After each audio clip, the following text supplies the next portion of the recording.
new infantry heroes are on their way to Call of Dragons, and I, for one, couldn't possibly be more hyped as a primary infantry player in basically every game that I play. So in this video, sponsored by the makers of Call of Dragons, we're going to review the Depths of Winter patch notes, which not only includes the 2 new infantry, but there's new events and so much more. So use the timestamps in the description to jump to whichever part you'd like. And if you're wondering, Chisgule, these notes were released a couple days ago. Where were you? Well, I was battling in Kingsland on my main account and a second account. So that is Rise of Kingdoms. That's not what you're here for. But if you're subscribed to the channel, then you already knew about that. So let's go here and talk about the Season of Strife. We've got basically a new season format, and we're going back to Belleron. This is the Frost map. But there's a twist, and I like this twist. Mass warfare. Players can create infantry and cavalry army groups and invite other lords to join them and fight shoulder to shoulder. I think this is designed to address the fact that infantry get raffle stomped, that cavalry get raffle stomped, and you can't get any merits really unless you're overpowering your enemy anyways, in which case, I don't care, bro. Congratulations on your merits. They were easy merits. They didn't matter. They weren't what decided who won or lost. You were raffle stomping your enemy. So I'm a huge fan of things that push you to a W when you're even, or help you get a W when you were losing. Now, to be clear, let's not talk about bastions. That's a separate matter entirely. In fact, maybe we'll have occasion for that later on in this video. I'll say in this last season, it was the most single defining and overpowered defensive and offensive structure I've ever seen. And we were up against one where there was literally no way to build around it, despite our enemies thinking there wasn't. We had a road length issue that wasn't solvable. So we had no way to get around this bastion. And that was it, right? It was all about, do you and your allies have the ability to make a bastion that the enemy cannot pass? Yes or no? And that was literally the whole thing. So I don't think mass warfare will be that. I hope that it will address the fact that cavalry are not a main unit. You just can't. You can't. You can pretend, or you can be a cav specialist where all you do is become a absolute god tier mastermind player with cavalry. And then you can get results. I'm not saying you can't play cav in this game. I'm saying you got to be built differently to play cav in this game. Whereas your mages, your infantry, your marksmen, they do the work every season, right? So I'm hoping that an infantry player get more with mass warfare, and maybe, hey, look, do I need to invite other players, or can I take my 5 infantry and put them all together? Actually asking. So mass warfare could be awesome, could dominate and not be awesome. I don't know. We'll find out once we know more about how that works, but it is going to be a big deal. Look, I would have glossed over the bastion thing. I probably did in the last patch note when they added it to the game. Okay. When it was literally the sole factor deciding the winner and loser of our season. Anyways, field morale. Players can select one of their legions to grant buffs to both their own legions and alliances, legions surrounding them. So field morale sounds kind of cool. I don't know how this influences gameplay. Do I need to select a legion and it's going to stand around and be like, go team, yay? I don't know, man. Does it set up? Is there a, set up time? Or is this just straight buffs? You just boom. It's the army that makes all your other armies nearby happy to be there. We'll see. Brand new season policies, allowing you to formulate your own unique strategy. The only thing I'll say about season policies is that resource healing is now the name of the game. In the game in which free healing is the selling point, now resource healing is definitively the name of the game. So get your resources ready. You need to resource heal or prepare to lose. Take your pick. But we'll see. The season policies will decide that. They influence the stamina, which determines the viability of resource healing, the resource cost, which determines the viability of resource healing, and the amount of free healing you get. So anything could happen in the season policies. The Paramount Championship is here. Share in the glory. Okay, so the Paramount Championship, I believe, share in the glory. Players will represent their entire server in the fight. and every member of the first and second place winners servers will receive glorious rewards. Maybe I don't know what this is. Championship predictions. Make predictions on the winning player and server that they will come from to win amazing rewards. This is interesting. The Paramount Championship. Well, actually, we'll have to see the event page. Learn more about this. It'll be in certain servers first. I would have guessed like, oh, isn't this like, Ark of Osiris League from Rise of Kingdoms? But there's individual players. There's winning players, and we all bet on that. Now, the way this works in Rise of Kingdoms for Ark League, which is like Roots of War, is that you make bets on teams, and there's different types of bets you can place. And, you actually win the Oryx or the currency of other players from that. So I suspect it'll be something similar here. But generally speaking, just participating in this will get you some pretty solid rewards. The Festival of Revival event series. Not a lot to talk about here. The Ball Machine is back. The Festival of Fortitude logins will be back. Alliance quizzes are back. Treasure hunting, chance encounters, all fine. But the Great Heights is on its way. Now, we're either, and I'd have to go take a look, but we're either due for some other troop types, legendary theme that we haven't gotten yet, or if we've gotten them all, again, I'd have to go look. We could get an open field theme, like something that's just generally good for open fielding, but not as good for any one troop type. Could be a thing. Great Heights. You need a lot of training potential to win it in this game. I've given up on the idea that I'm going to push for that. That's not the tier at which I am acquiring bundles and speed ups to be able to push for that. I'd rather have the power sooner.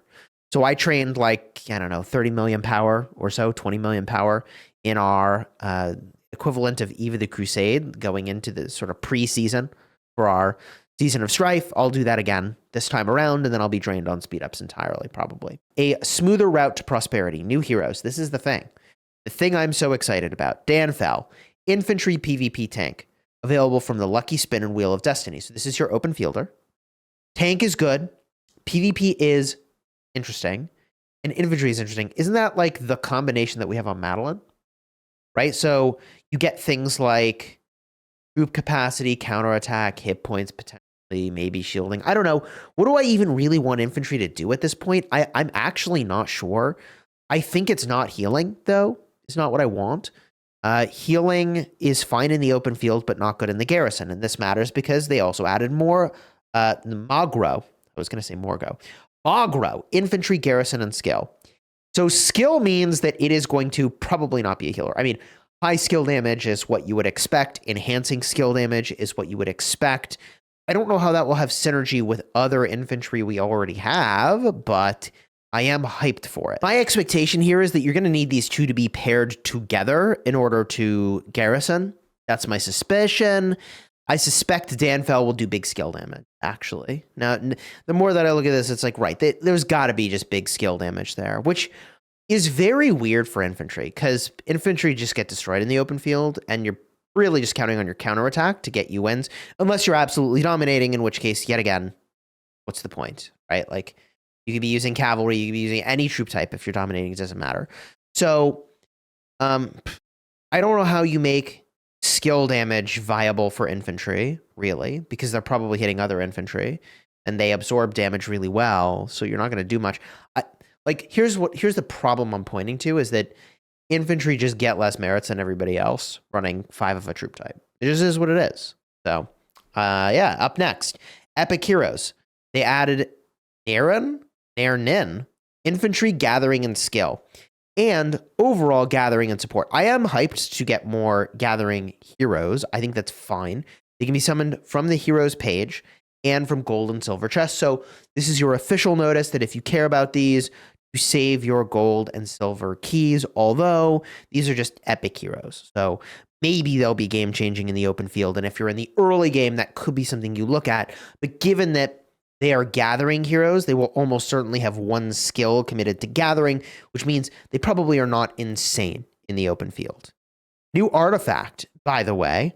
So remember when I said about the infantry artifact where I was scratching my head going, why did they add this into the game? The healing one? Well, now they added the legendary artifact Shield of Sturdiness, infantry PvP control. This is almost certainly the one intended for Mogro. So I am glad I did not pick up the artifact from this season. It looks like it really was intended for Garwood, and Garwood is good. I am using Garwood. So now he's got a 7.5% artifact that's very much designed for him, but it will be available in the Forge of Light and Riches of the Forest, the legendary artifact Shield of Sturdiness. I will be maxing this out. So definitely subscribe if you want to see that. I will max it as soon as it's here. Also, the new War Pet is coming, the Moonbear. I would bet dollars to donuts that this is going to be for the new infantry. I think it is possible that we could be getting a Moonbear that is designed for the cavalry we just had. Because, I mean, I don't know. It wouldn't be the first time that new heroes are put into the game and then the pet for those heroes come a season later. I dislike that approach personally, because when newer heroes are here, like, you have to have a pet, which means you need to invest, and then you invest in something that then you need to replace right away. That's not good. But I would bet that it is almost certainly for the infantry. And a part of the reason for that is that all the bears are meant for infantry. So here we are. Bears go burr, the Moonbear. How do you prepare for the arrival of the Moonbear? Well, we know that the hero is a skill damage hero. So if you would assume the Moonbear is designed for your new infantry, then high skill damage is what I would expect from this Moonbear. Which, I mean, gosh, the Moonbear could just enhance skill damage dealt from the heroes. And if that were the case, right, it could operate a little bit like a Shadow does today. And if that's the case, then you wouldn't want what I call a pet damage build versus a hero damage build, right? Like, your pets, you can get all skills that enhance your hero. You can get all skills that enhance the pet and what it's doing. It's hard to prepare. It's going one way or the other, and off this information, I couldn't tell you which. New combat experience. Okay, this is interesting. These features will be added at the end of the season for servers who are already midway through the season, while pre-war servers will be able to see them immediately after the update. Alliance Siege Bastions. Players can build Alliance Siege Bastions to expand their Alliance territory and attack other Alliance buildings, and can deploy legions to garrison them. I'm going to be perfectly honest and say this was my least... well, I think they could be balanced, actually. But they were, in this season, I would argue, deeply, deeply imbalanced. So there's got to be changes for these to make sense. There was a season policy make way that made it so that you couldn't stop people from reinforcing these things. The infantry garrison was so slow in the rate of damage that it took. No matter what you did, you could double rally. You could 12x rally. It wouldn't matter. The rate of damage infantry takes is so low that like 3 players can infinitely fill a bastion with like little effort. It's just too easy to hold a bastion, and bastions can be placed such that you cannot pass them. And that was true in our season. I am, and it literally was the difference between like, we're definitely going to win this season to we can't win this season because of the imbalanced nature of bastions. And in part, the fact that, I mean, like, our allies were fantastic. Loved their energy, loved their attitude. But like, there's a fact, and the fact is that the enemies we fought could place bastions, and there was no passing them. And no matter how many... Dude, we got criticized for like throwing ourselves at the bastion. There was only one path, and it was to push through the bastion. The only way was the literal... That's not what this video is about. There's going to be people who don't understand what happened. Maybe I need to make a video explaining what happened. But you either have the ability to place bastions, and I'm saying this as like coaching to you. So make sure that you and your allies understand that you can either place and defend your bastions or lose the season. You have to be able to defend your bastions. It's like undebatable. So if there are bastions, you must be able to place and defend them. Now, they did change the rate with which troops expire, and the combat quickens if infantry are involved. So like, maybe this will not be a problem, but I still will say, like, you'd better be able to hold a bastion and prevent an enemy from going around you. Yep. Ossuary. Legions that die will be recorded in the ossuary, and a proportion of them are revived. This is great because if we're losing legions over here, you got to be able to get them back. And I think the Bastion system is an attempt to address like endless power gain by players because there was no real way to lose your troops before. Not really. Now, faster infantry rally and garrison combat. Oh, this is what I was talking about. Increased speed of battle for infantry during rally and garrison melee combat. Though this will not change the result of combat or the number of wounded units, the proportion of damage on both sides will be increased, reducing the amount of attrition required. Other unit types will not be affected by this change. I don't know how that's going to work. I actually don't know how that's going to work. I mean, obviously, to some extent, other unit types are affected because the combat speed is going to change. So, but they aren't. I don't know. Whatever. This needs to be enough to offset the fact that, like, literally 3 whales can just sit next to a bastion and can kick back, sipping pina coladas and just enjoy taking an easy W. Improved alliance siege bastions.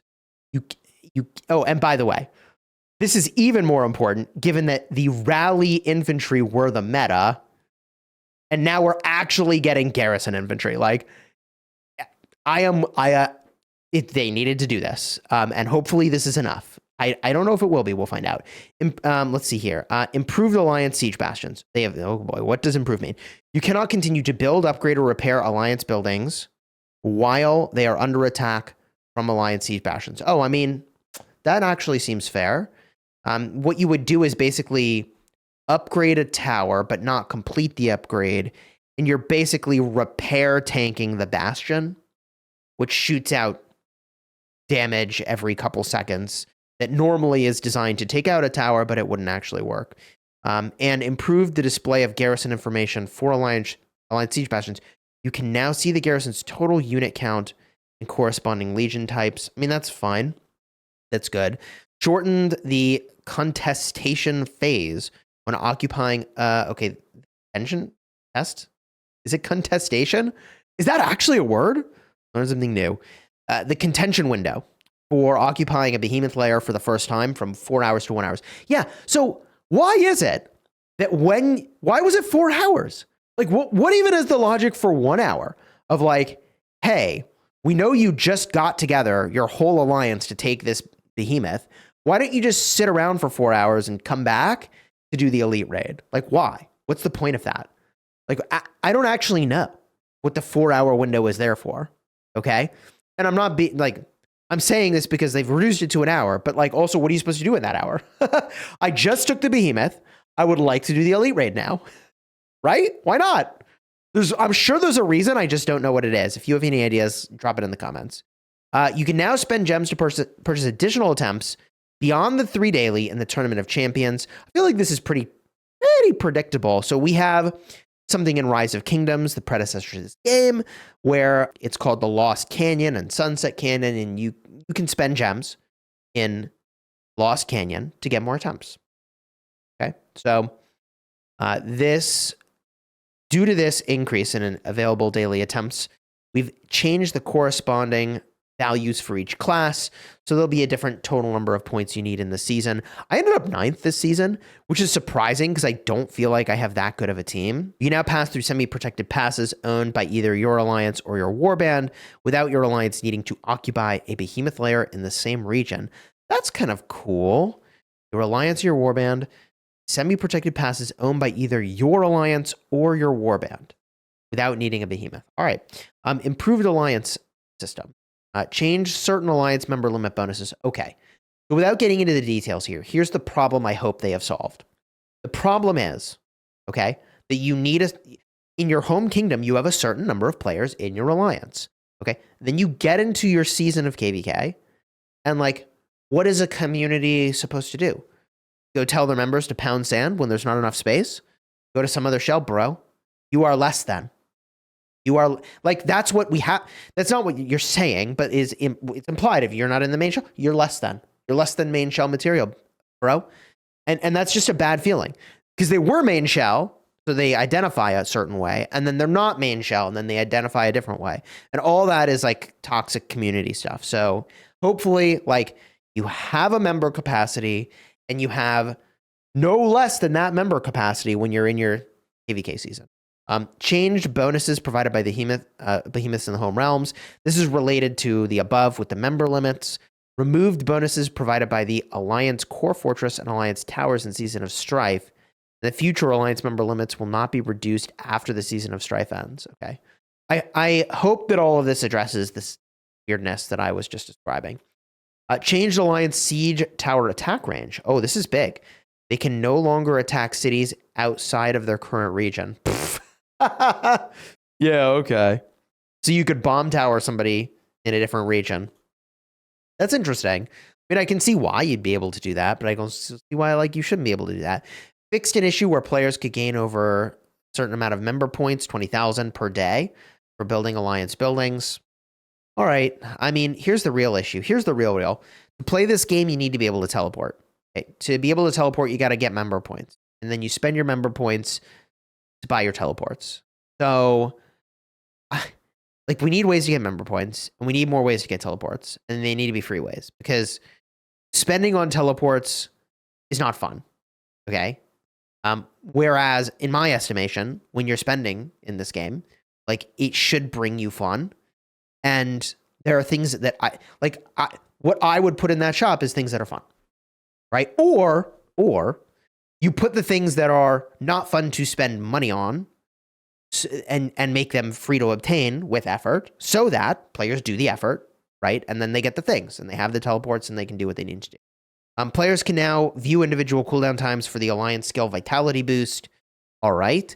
Smoother route to prosperity. Improved the user experience for the Exchange House. When new items on sale are refreshed, players can more easily obtain updated information. All right. Exchange House purchase limits are now defined by the level of your bazaar. Purchase limit at level 25 will be the same as the current purchase limit. So it's basically staying the same. Improved auto gathering. All right, that's fine. I'm not really worried about auto gathering. Added new stories for the new heroes. So when you talk to them, you'll get a few of their hero tokens, presumably. High King can now revoke approval for migration applications. High King can now see a red dot notification on the management screen. Improve the display for the token exchange store. So all seems fine. Fixed an issue in the Roots of War, where rally and garrison legion capacity was erroneously doubled. Hey, yo. So, my only thing about all of this is honestly about the Bastions. Bastions were, in this season, the single most overpowered building in any city war building game I have ever played. And by such an astronomical margin, it's actually, on a scale of 1 to 10, it's 100 for how overpowered it is. So my hope is that is balanced, because that is a deeply season-defining thing. And in case you were wondering, now's the time to work on your rallies and your garrison captains for your alliance, because you never know what the meta is going to be, but you'd better be ready for it, because yeah, every kingdom now needs rally leads and garrison captains. All right. To that end, right, there's a couple things I referenced in this video. One of them is this infantry artifact that I honestly would have loved to have gone for, but I very patiently, and as it turns out, wisely advised that, we don't know if we're going to be getting something cool for the new infantry. So we are, as it turns out. But yeah, no, the Deathless Vines is super badass. I will say this about artifacts, which is that often you kind of have to play this game in dot mode. And this is the kind of artifact that really operate in dot mode. So, I mean, it does, but it's just not. This artifact is an 11 out of 10 if you are actually controlling this one march and being super skillful with it. And it's I don't know how I'd rate it on a 1 to 10 scale when it's in dot mode, I guess. I'll have to see it and play around. But certain artifacts are just way, way, way, way, way cooler. For example, this artifact, Breath of Gigantus, is way cooler when you can place a template, but you can't place a template in dot mode. If I were actually recommending something, it would actually be better control of your artifacts while you're in dot mode. Because I'm pretty sure that if I try to use this artifact in dot mode, it takes you out of dot mode, and then you're like, oh god, what's happening, and then I got to go back to dot mode to like control my marches, and by the time that's happened, you could just be dead. And that sounds like silly exaggeration, but it actually isn't. What else were we going to look at? Madeline, infantry PvP tank. So there's that combination, right? So for the open fielder, that's going to be kind of cool. And the other thing I was thinking about is like, bro, we just don't have a lot of garrison options here. Like if we look for infantry garrison, what do we have? Oh wait, we don't have any. We have Garwood. He's a healer, bro. That's terrible in a garrison. This is the worst in a garrison. And if you don't know why, I mean, I have explained this before, but I'll give it to you one more time. The reason this is terrible in a garrison, except for Roots of War, but when you have an active skill that does an effect, it's not good if what that effect is can be replaced by some other mechanism. So in this case, healing is kind of like putting more troops into your garrison. I mean, that's what it is. It's taking troops that were there but weren't in the fight because they were slightly wounded, and it makes them healed and they can fight again. You could just put more troops in the garrison. Like there's a way to do that completely separate from your heroes. So the reason that healing is thus bad is that instead of having this heal factor of 1400, like I could have had a damage factor and gotten the troops by just reinforcing my garrison. See the problem? It's so I hope you're not supposed to pair Garwood with the new garrison, right? Even though he's like kind of designed for that. You can't see that now because I have a Season of Strife skill blocking it, but yeah. That would be my hope. And as I look through here, like, yeah, like who else are we putting in an infantry garrison? I mean, I don't know. You could look at a cav garrison, and if you can do a skill swap, it could be really good with Theodore, right? So if you're doing the season we're about to do, or rather just completed, it could be that Theodore is just absolutely gangbusters. You take this cav skill, you switch that into an infantry skill, you destroy, or you garrison calves, right? Easy. You garrison calves, and you flip, the skill on the new infantry garrison to be actually a cav skill or something relevant, right? Like, there's really cool stuff you can do with these mastery skill swaps. I really enjoyed. All right. If you enjoyed the video, throw a like on here. Consider subscribing. Alternatively, if you want to see how I was preparing for the new infantry, even though it didn't work out, I'll have a card in the end screen. And you can see like all the logic behind why it is that I moved in on the ability to have a stripe bear. And maybe I'll build the stripe bear anyways, but TBD at this point, all right? Check out the video right over here.